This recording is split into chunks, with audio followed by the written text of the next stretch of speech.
Ladies and gentlemen, welcome to this debate. Welcome from this house. Now, we, as today's opposition, strongly believe that we should not require individuals to pass a political general knowledge test in order to vote.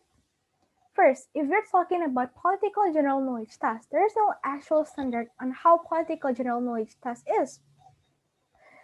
And that means that there will be ambiguity in the test itself. And even when we look at the recent KPK national knowledge test, it is failed, and the questions doesn't make sense. Second, by requiring political general knowledge tests, meaning that we will take away the voting rights from the citizens. This means that some part of the citizens is not going to be included in the voting, in the election. And something that we should remember is that the leader of the nation that will be elected will represent not only some parts of the citizens, but the nation as a whole, which means they will represent all of the citizens, no matter of their background, no matter who they are.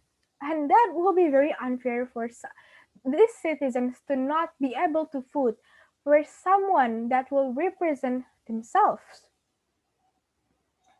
The next reason is because it is better for us to strengthen the regulation to the candidate itself and not imply the regulations to most emphasize it on the citizens, because these candidates should have the responsibility to make all of these people, all of the citizens to understand.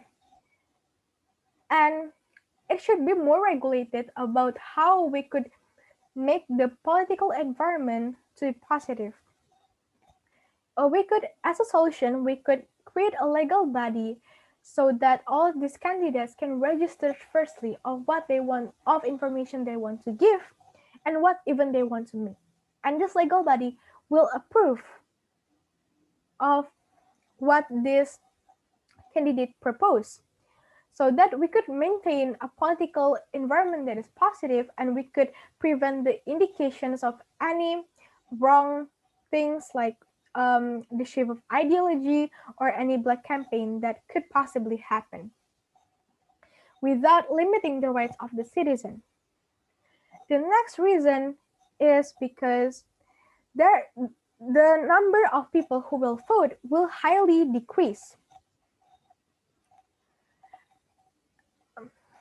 Now, if we look at the election in this era, even without any political general knowledge test, many people don't want to vote because now, if we can you imagine how, if there is the political general knowledge test, there will be more people who don't want to vote because they thought it's just a lot of work to do.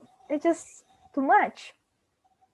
And the next reason is because when we do a general knowledge test before the vote as a requirement to vote, that means that we will delete the essence of election itself.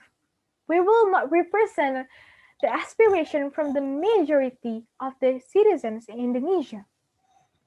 Now, if we're talking about the educated and uneducated citizen, first, we know that the literacy in Indonesia is very low. And the number of uneducated people in Indonesia is also more than the educated citizens.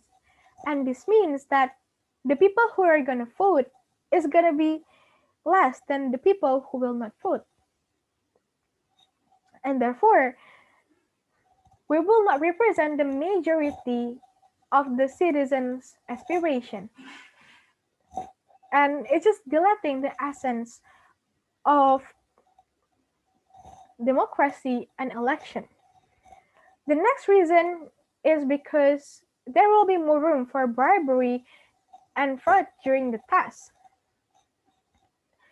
Even in this current, even in the election, we know that we always try to keep it honest and keep it transparent and keep it fair.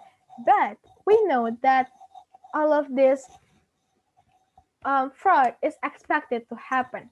Now, if we give another layer to it, which is the general knowledge, political general knowledge test, then we know that more room for this to happen, more room for these people to probably um, make some people pass while some people not.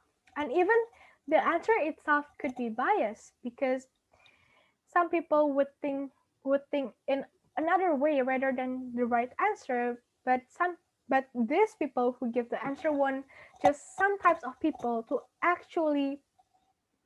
um to actually pass the test, even though it is a neutral body. But we could see that from the election itself, even though it's a neutral body, but the mechanism could not be controlled in a very very strict way, because even though it's already strict, but we should include numerous people and it would be a lot to handle.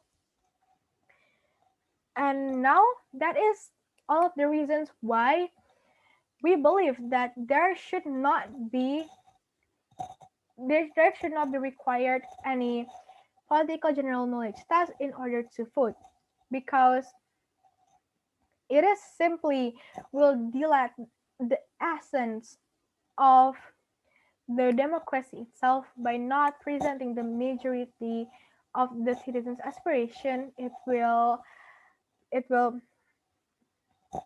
take away the rights of the citizens. It will decrease the number of people that will vote, and it will create more room for fraud and bribery. Thank you.